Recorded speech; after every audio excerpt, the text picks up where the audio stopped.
What's Terrion's situation? He's definitely. He had the surgery done Monday.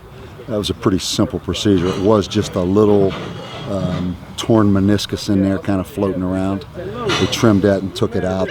So it's something I'm really glad we did, and I know he's glad we did, because it'd have been a little nuisance all year. So he won't play against Mississippi Valley State. Tulsa, we'll find out. Should be really good by the third game of the year, but it was a little slight meniscus thing in there that it's best to get that done, or he bothers them all season. Going into game week, do you feel like you've accomplished everything you hoped to? We were definitely ahead. I think though probably everybody in college football feels a little bit ahead, because the way the calendar worked this year, you kind of had another week. So yeah, I mean, as far as all special situations, the amount of time we spent on things, there's been more time spent. Again, we go into it, with the center position being what it is, just so critically important to us. That's a concern right now. We've got two centers, neither one of them played in the game, whether it's Mahina or whether it's Tavita Fanua. And then it's Jack Lamb. I mean, of all the positions, that center position, with as much time it was devoted to the continuity there, that rocked us. There's no question about that, as you know. So that's a concern. The corner thing is still obviously we moved Markel Bird because we've got some concerns there. So we still have our question marks going in. We'll find out. But as far as everything accomplished, I think that's fair to say. From a organization standpoint, from the way the practices have gone, man, I'm 100% feel good about the way this thing has gone structurally.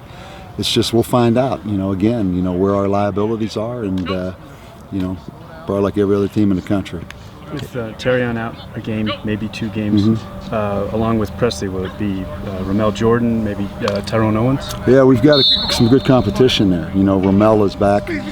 He actually went to a wedding this past weekend. His mom got married. He missed the scrimmage Saturday. But we have Ramel Jordan. Tyrone Owens has really done some good things, both on offense and in special teams. He's a good little football player. Can do a lot of things. He can block. He's tough. So, yeah, Ramel, Tyrone, you've seen Chestnut does some things.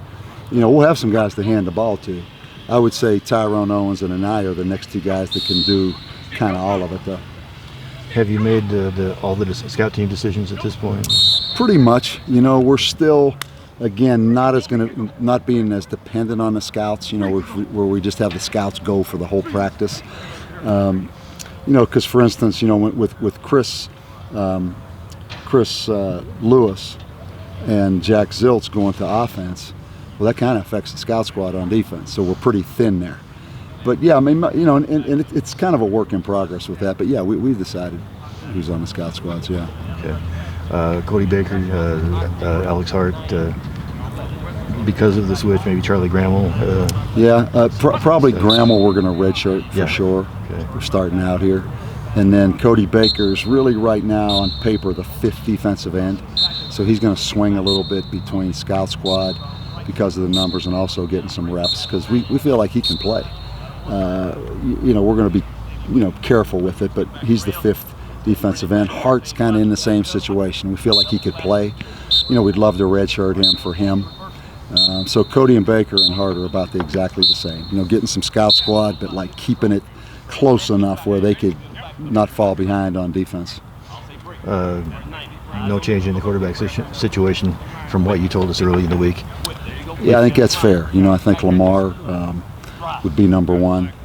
Certainly Apodaca has had an outstanding camp. I mean, there's no hiding that. That's apparent to everybody. So both those guys are going to play. And then Juwan Lawson, we feel pretty good about the third quarterback. And, Caleb's hung in there as the fourth guy. So I'd say we have 1A and 1B and 2.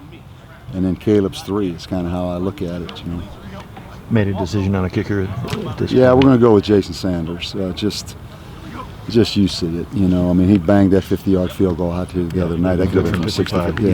Easily. So he's so explosive, and he's such a weapon. With 3 years left of eligibility here, it's kind of exciting. Of course, he hadn't really done it in the game yet. Right. Kickoffs he has. Yeah. Zach's the punter. Zach's the punter. Gentry's made some improvement. He's still a little bit inconsistent. his good is real good and his bad is real bad. But he's a little more borderline now in between than he's been.